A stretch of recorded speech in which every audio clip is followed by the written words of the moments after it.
September 22nd, 1944. Arracourt, Lorraine, France. A chilling fog swallowed the countryside, turning every shape into a threat. Inside a muddy hedgerow, U.S. Sherman tanks waited, engines rumbling low, nerves wound tighter than trigger springs. They had no visibility, no air support, no guarantees. All they knew, German forces were coming, and they were coming confident. Panzer crews of Hitler's newly arrived armor brigades believed they had the advantage. Better armor, better guns, better machines. In theory, an easy victory. But the battlefield doesn't care about theory. The Germans made a single decision, a tactical miscalculation, that would cost them dozens of tanks and crush their momentum on the Western Front. A mistake hidden inside the mist, ignored by their commanders, and understood too late. Sometimes, the most dangerous enemy is overconfidence. Arracourt, Lorraine, 6:10 a.m., September 22nd, 1944. Fog smothered the land like a curtain drawn to hide the coming violence. First Lieutenant Michael Hawk Donovan sat in his M4A3 Sherman, call sign Red 3, scanning empty white void through the periscope's narrow slit. Rousseau load AP-Spice he ordered. Armor-piercing capped ballistic rounds, their best chance against a Panther's thick frontal plate. Loaded and ready, Private Anthony Rousseau answered, patting the shell rack like a lucky charm. Their gunner, Corporal James Fuller, kept his hand steady on the traverse wheel, though his heart pounded like an engine misfire. In his breast pocket, the folded letter from home pressed against his chest, a reminder of why he had to live through this day. Static hissed in the radio. Then, all red units, maintain position. Enemy armor advancing from the east. To the east, concealed by fog, engines growled, the distinctive thunder of Maybach HL-230 power plants pushing Panther off. G tanks forward. German plan. Sweep across open fields, smash the thinner American armor head-on, and exploit the surprise. That was their arrow fatal. These were not open fields. These were broken, hilly farmlands, hedgerows, ridges, and dips that shattered sight lines and neutralized the Panther's long-range advantage. Inside one of the German tanks, Oberfeldwebel Erich Mertens gripped his binoculars, even though they were useless in the fog.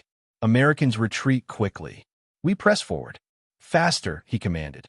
His driver hesitated, but without recon. Faster, Mertens repeated. They charged blind. Donovan smirked. He couldn't see them, but he could hear them. Fuller, he whispered, let the sound be your sight. A dark shape materialized, sharp turret, sloped armor. Panther. Target, 200 meters, gun left. Donovan barked. Fuller exhaled. On target. Fire. A violent blast. The 75mm shot punched into the Panther's vulnerable flank. Flames spilled from its engine compartment. Before they could celebrate, WHOMPH, a German round exploded just meters away, showering the Sherman with mud and metal fragments. Back up. Stay low, Donovan ordered. They slipped behind a fold in the ground, a natural shield. Meanwhile, another American element unleashed its tactical surprise. M18 Hellcats sprinting out of concealment at high speed, flanking the Panthers whose turrets struggled to keep up. In seconds, ambush became domination. Mertens slammed his fist on the cupola. They know the terrain. We don't. The Germans had brought superior armor, but the Americans brought superior thinking. And in that foggy labyrinth, thinking was the deadliest weapon. A fog thicker than smoke still ruled the battlefield. The Americans could hear Panthers regrouping, crews shouting in German through the haze. But visibility remained only a few meters. It was like fighting inside a cloud filled with gunpowder. Inside Red 3, Donovan checked his watch. They'll come again. Overconfident men always do. Fuller rubbed his temples. They still think they're hunting us. They are, Rousseau replied, and they're walking straight into the butcher's shop. A burst of machine gun fire sliced the silence. A German SD, KFZ, 251 half-track, pushed forward with Panzer Grenadiers clinging to its sides. Rifle barrels and MP-40s scanned desperately for shapes. Fuller whispered, "Targets?"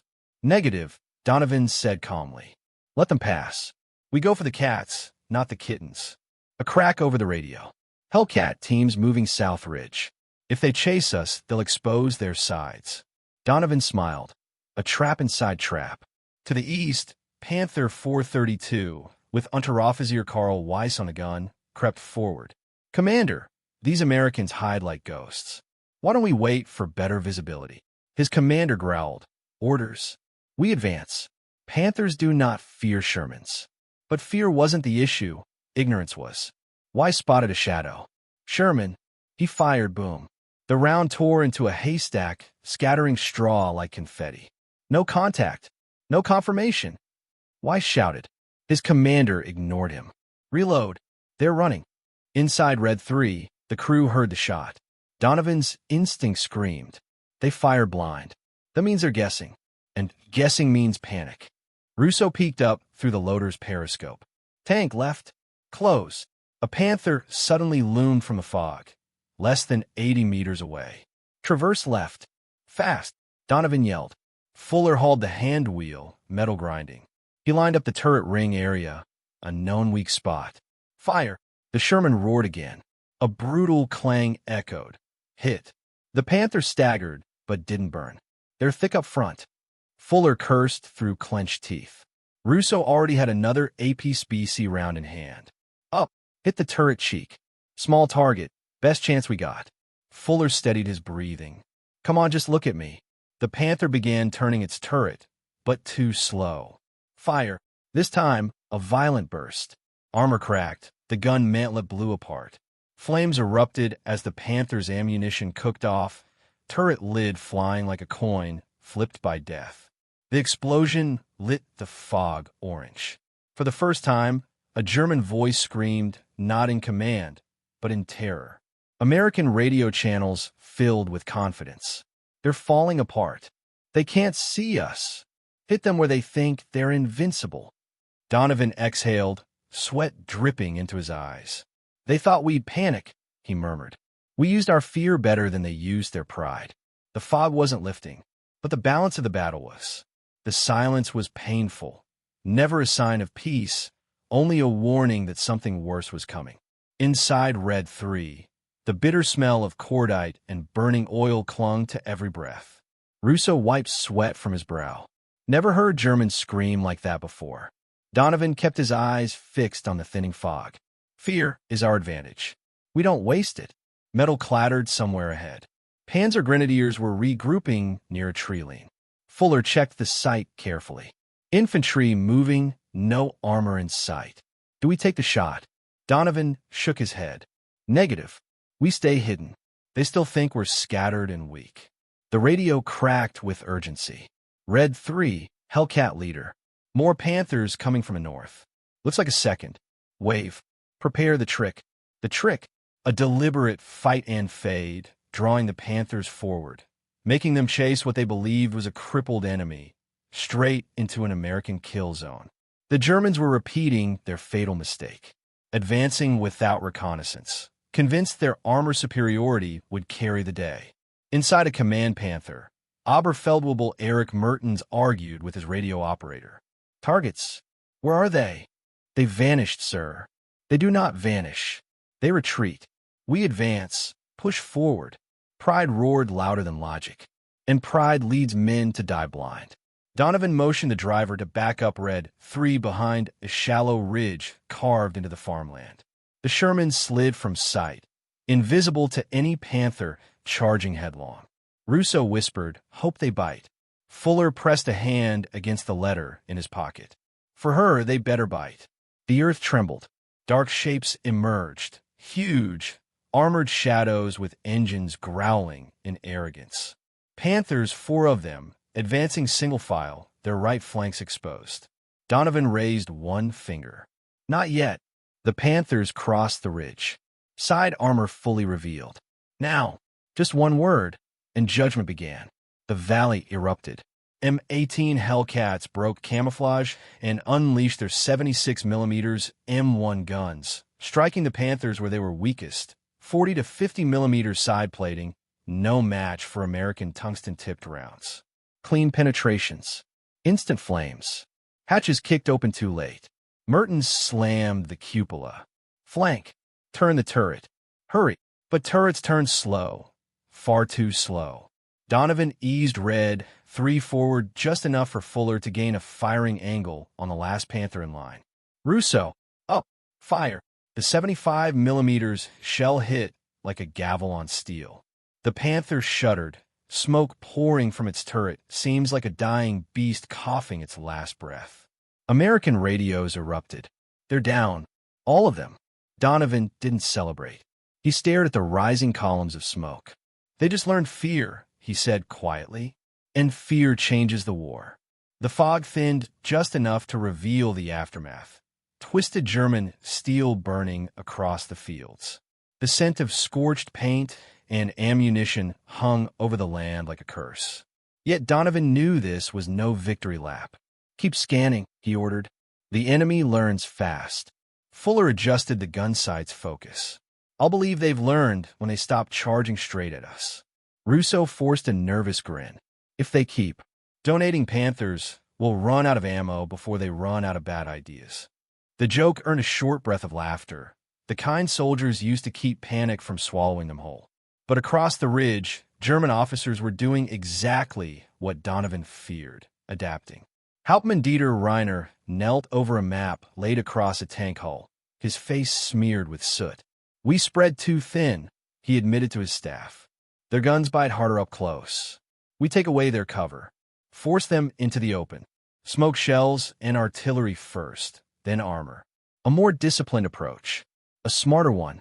Minutes later, the first Nebelwerfer rockets screamed overhead, eerie wails ripping the air apart before smashing into distant hedgerows.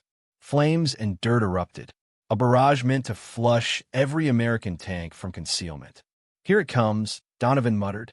The ground shook again, German artillery now pounding likely hiding spots. Smoke shells created thick black curtains, darker and blinder. Then a morning fog. Fuller swallowed hard. This time they're hunting. No, Donovan said, voice steady. They're trying. There's a difference. Shapes moved behind the smoke. Panthers and Panzer IVs advancing in line, guns scanning both sides, infantry in tight support. Armor and troops working together, the way manuals demanded. Russo loaded another APSBC round. Range. Close enough, Fuller replied, adjusting aim. And getting closer. Donovan didn't fire. Not yet.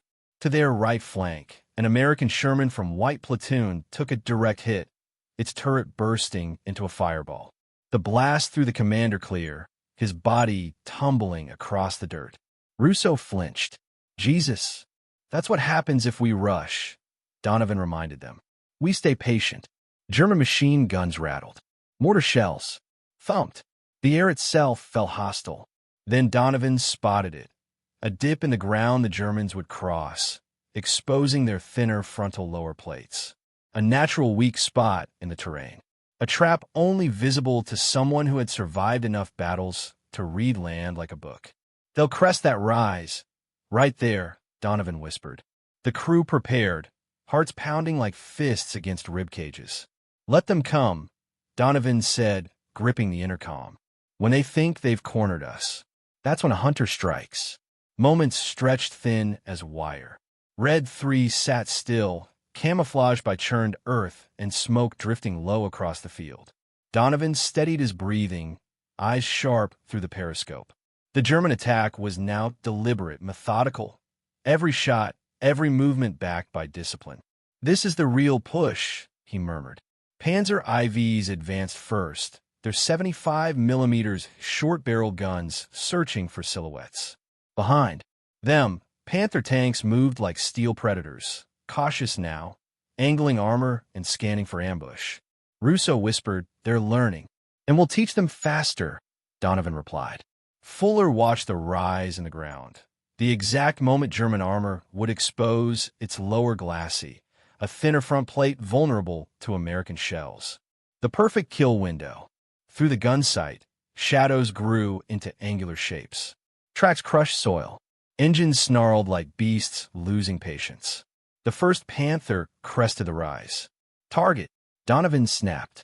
Fuller aligned crosshairs at the lower hull. On, fire. The Sherman recoiled. The shot tore into the Panther's vulnerable plate. A brutal spark, then smoke. Flames licked out from beneath its chassis. Russo slammed another round home. Up, another Panther pushed around the wreck, trying to flank. Traverse right, Donovan barked. Fuller swung the turret. Adrenaline sharpening every motion. Driver, pivot left now. The Sherman rotated just enough for a clean angle. Fire. Boom. The second shot smashed into the turret ring.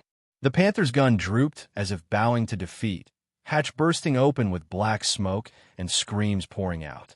German infantry dove for cover, firing Panzerfausts blindly into the haze. One rocket streaked past, so close that it scorched the Sherman's paint. Russo cursed. That was too close. Machine guns rattled from the American line, suppressing fire, cutting down infantry, scrambling for another shot. But the fight wasn't one-sided. A Panzer IV found red, 3's silhouette. Its gun flashed. A round slammed into the Sherman's left track guard, tearing steel apart and throwing mud inside the hull. The tank shook violently. "We're hit," Fuller shouted. "Damage," Donovan demanded. "Tracks wounded, but not broken," Russo replied, checking his instruments. "We're still mobile." The enemy pressed harder. A third Panther pushed toward them, gun aimed straight at Red 3. Fuller locked eyes with the gun sight, as if staring down fate. "Gunner, steady," Donovan ordered. "Make this one count," Fuller whispered to himself, barely audible. For the ones waiting at home, he pressed the trigger.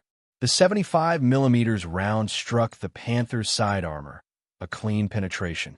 The fireball that erupted lit the sky orange, reflecting in Fuller's eyes like a glimpse of hell.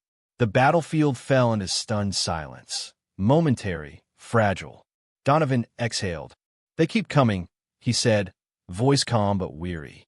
"So do we." Smoke from burning Panthers drifted like black ghosts over the wheat fields, mixing with the last shreds of the morning fog. The Germans had thrown everything into the assault: armor, artillery, infantry, all built on the crushing belief that American tanks couldn't stand against them. Now, the battlefield told a different story. Inside Red 3, Donovan surveyed the chaos. Wrecked steel scattered like broken monuments of arrogance. "They thought armor made them untouchable," he muttered. "But a tank is only as smart as the man commanding it." Fuller leaned back from the gun sight, hands trembling with both exhaustion and adrenaline. He checked his pocket, the folded letter still there. Still safe. "We did it," he said quietly, almost in disbelief. Russo laughed a shaky breath. "There were moments I thought we were cooked, Lieutenant." "We weren't," Donovan replied. "Not today." Across the field, survivors from Panzer Brigade 111 were retreating, some abandoning their machines entirely. German officers yelled orders that nobody listened to anymore. Just hours earlier, they had arrived confident, armored pride rolling across the border. Now they limped away, humbled, defeated, and terrified of every puff of smoke. Donovan keyed his radio. "Report status." Hellcat leader responded. "Enemy armor in full withdrawal. Confirm at least 9 Panthers destroyed in our sector alone." Castillo added, "Boys, if this is what they call inferior American equipment, I'll take it any day." The truth was clear. German tactical errors, inflated confidence, and blind aggression had handed the Americans a battlefield of opportunity, and they seized it with grit, brains, and teamwork. Donovan opened the hatch, climbing halfway out to breathe fresher air. The wind carried distant artillery, but here, there was finally space to think. Fuller looked up. "Sir, what now?" Donovan narrowed his eyes toward the east, toward Germany, toward the end that everyone hoped was coming soon. "Now," he said, "we keep moving. The faster we push them home, the faster this hell ends." Russo finally allowed his shoulders to drop. "And coffee, maybe? Before we fight the whole war again." Donovan actually smiled. "Coffee first.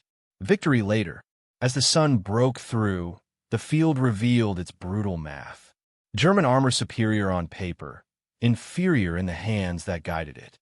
American tanks underdogs on every chart, unstoppable with a clever plan.